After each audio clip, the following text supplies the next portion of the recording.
ini. Jadi saat ibu bilang chemistry, kalian bilang is fun. Senyum ya, yang lebar. Ya.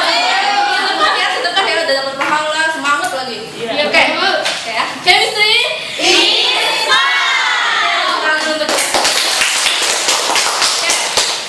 Kemarin kita telah belajar tentang sel volta ya. Siapa yang bisa menjelaskan sel volta? Volta siapa yang berani? Novi coba. Sel volta adalah sel yang menghasilkan energi listrik yang dari energi kimia kan. Ya, benar sekali. Oke, sebelum ibu melanjutkan ke materi berikutnya, ibu mau bertanya nih. Kalian tahu apa ini? Kabel. Kabel ada apa aja? Tembaga apa?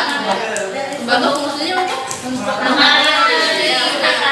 Kalau kriteria kabel yang baik itu gimana ya? Mana coba? Berhubungan dengan tembaganya? Nah, saya tunjuknya gini. Kalau tembaga itu di alam tidak ditemukan dalam bentuk murninya, yaitu berikatan dengan senyawa penguat lainnya, seperti besi, seng, terus emas, platina. Jadi untuk membuat sesuatu kabel yang baik, kita harus dapat memurnikan tembaga ini dari pemotornya. Nah, kalian tahu nggak gimana caranya untuk memurnikan tembaga ini? Belum ada yang tahu? Beneran? Diamplas.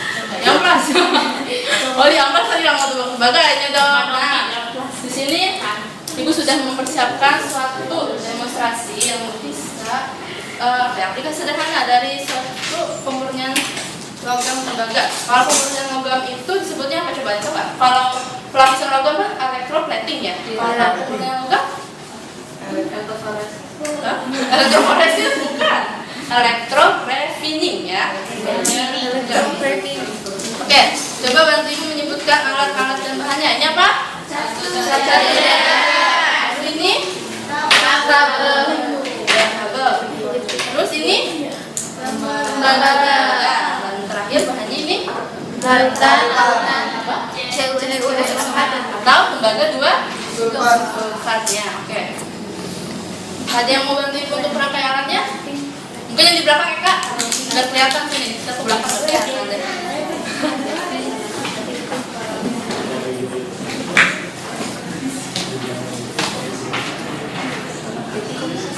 Oke ya, sebelumnya ibu mau samakan persepsi dulu nih sama kalian. Jadi punya dua tembaga, yang satu adalah tembaga murni ya, yang satu lagi adalah tembaga yang akan kita murnikan. Berarti tembaga ini ada pemotornya. Kayak yang murni akan ditempatkan sebagai katoda dan yang tak murni sebagai anoda. Coba kita dirangkai.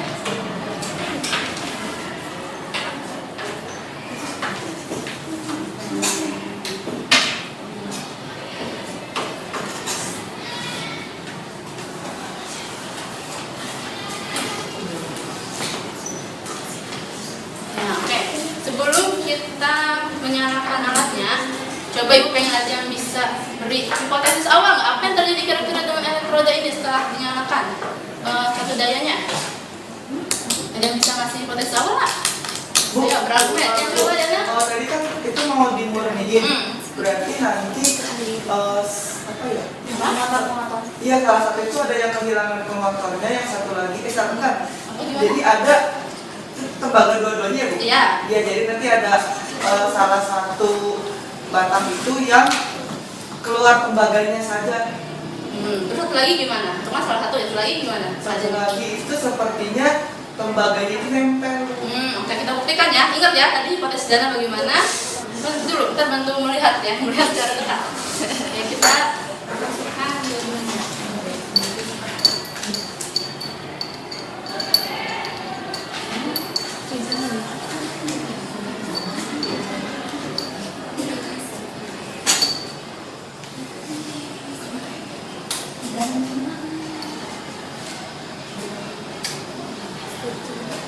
Oke, kita nyalakan ya. Coba lihat kita apa yang terjadi secara dekat. Ya, ada terjadi perubahan kan? Iya, yang di negatif ada gelembungnya. Terus warnanya Ada seperti yang melapisi ya? iya. Kalau yang ini lagi kayak luas banget. Iya. Ya. Ada yang Ya, oke. Terima kasih Kak. Ya.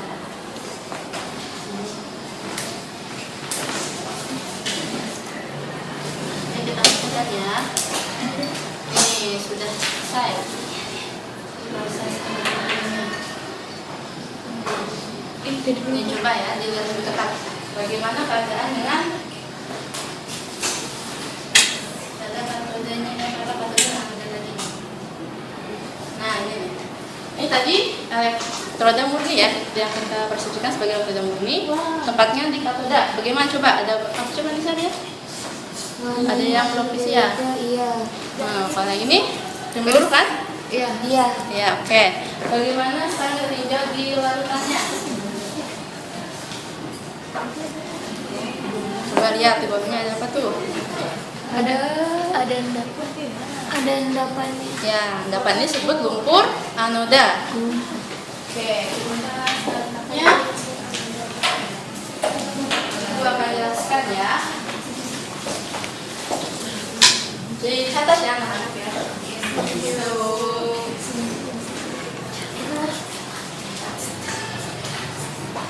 Coba kita artikan secara khusus katanya. Kalau elektro berarti listrik. Iya benar. Kalau lisis jadi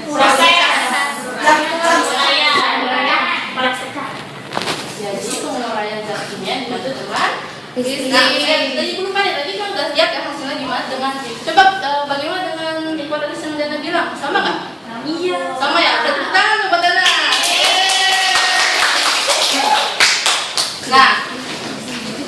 Nah di elektrolisis ini ada syarat-syaratnya untuk melakukan proses. Yang pertama apa coba diperhatikan baik-baik tadi apa saja? Ada Syarat-syaratnya apa saja? Ada batang. Batang sebutnya? Elektroda.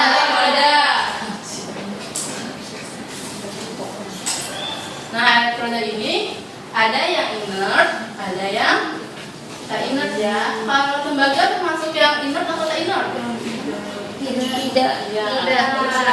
Tembaga ya contohnya atau CU. Kalau yang inert apa coba contohnya? Yang tahu? Karbon. Terus?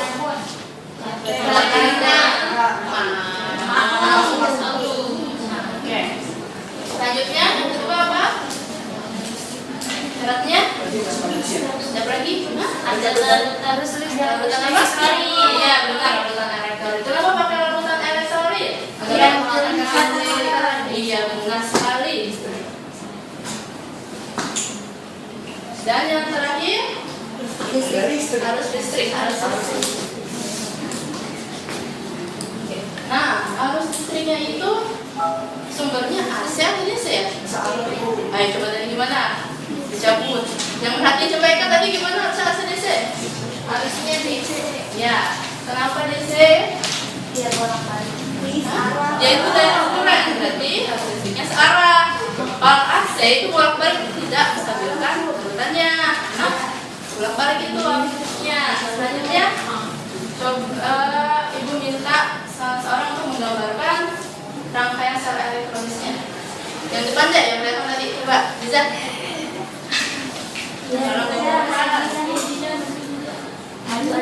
Selnya.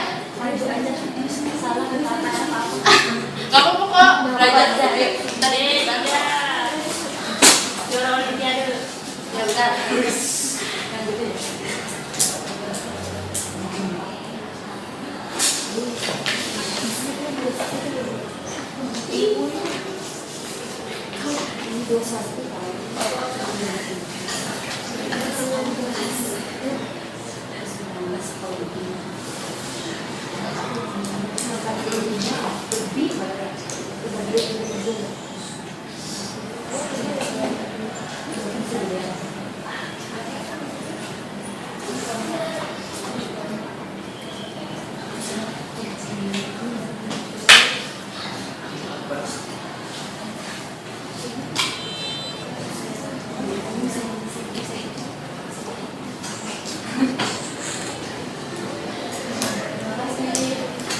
Coba bener nggak tadi rangkaian ada seperti ini sel elektrolitisnya?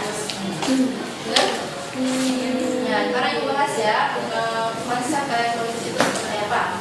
Nah dari ini logamnya apa? Kita pakai tembaga. Lalu tanya?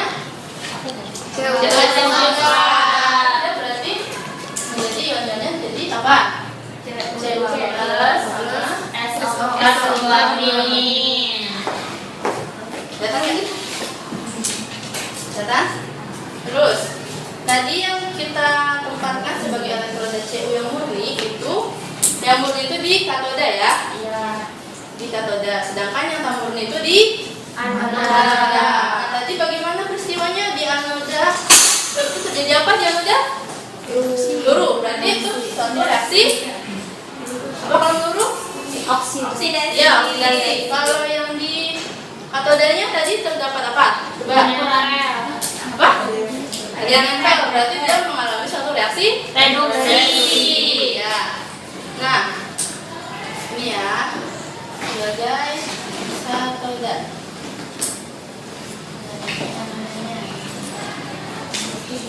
Nah, dalam sel ini aliran elektron berjalan dari kutub negatif ke kutub ya. Nah, karena elektroda Cu yang terpakai sebagai katoda ini mendapatkan bukan apa ya, elektron banyak ya, jadi dia perbuatannya lebih negatif, maka dia membutuhkan apa? Kation apa? Ya, yang positif ya. Dalam hal ini berarti yang berasal dari larutannya. Ya, dia nempel di sini nih. Lalu bagaimana dengan anodanya? Tadi anodanya itu Cu-nya termasuk elektroda tak? Inert kan? Berarti dia bisa bereaksi dengan bereaksi. Jadi dia akan menurunkan Cu. Terus dada pengotornya akan ikut larut. Nah, Cu yang ikut larut di sini akan menggantikan peran Cu yang sudah pindah ke katoda. Jadi terus-terusan nih sampai Cu-nya habis, yang di Cu anoda tak murni ini, tembaga tak murni ini sampai habis. Nah, terus tadi ada endapan-endapannya nih. Jadi apa? Lumpur. Nah, lumpur anoda itu terdapat senyawa-senyawa yang kita tahu harganya mahal seperti platina, aurum itu apa? Emas ya, dan perak. Nah, kenapa dia menjadi 8?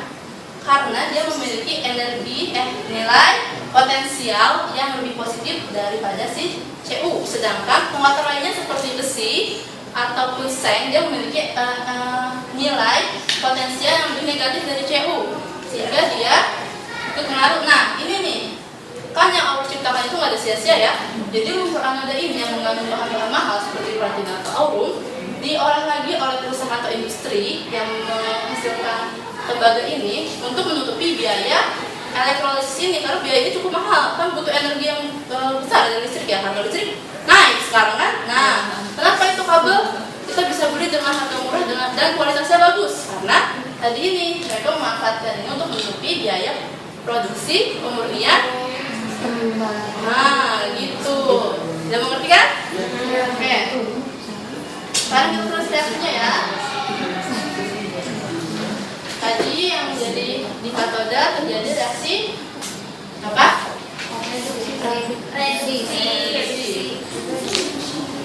Itu gimana coba? Ion Cu2+ menghasilkan kalau di anodanya oksidasi. Berarti Cu ya melepaskan elektron. Nah, hasilnya bagaimana? Hasilnya adalah Cu yang ada di anoda akan menempel di Cu yang ada di katoda. Nah, ini reaksi redox ya, bilangnya reaksi redox. Nah, terakhir adalah penerapannya. Jadi apa aja pemanfaatan dari penggunaan sel elektrolisis ini dalam kehidupan sehari-hari? Pemurnian. Ya, pemurnian apa? Elektrolisis.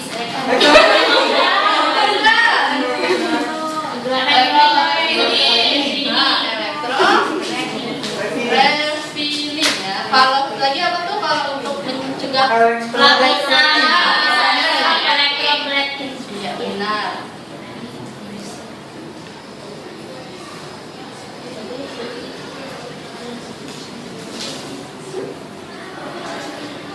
Nah, jadi kenapa kimia menyenangkan tadi seperti yang gue bilang di awal. Ternyata semua ini dekat dengan kehidupan kita ya. Jadi kalau kita belajar secara detail, kita bisa tahu tuh bagaimana asal mulanya. Terus kita bisa bikin sendiri, bisa jadi direktur tembaga ya, direktur punya industri tembaga ya. Ada yang mau tanyain nggak? Nggak ada. Oke. Sekian ya pelajaran hari ini, semoga bermanfaat. Sebelumnya coba pikiran positif lagi, memulihkan pemikiran positif lagi ya. Coba chemistry.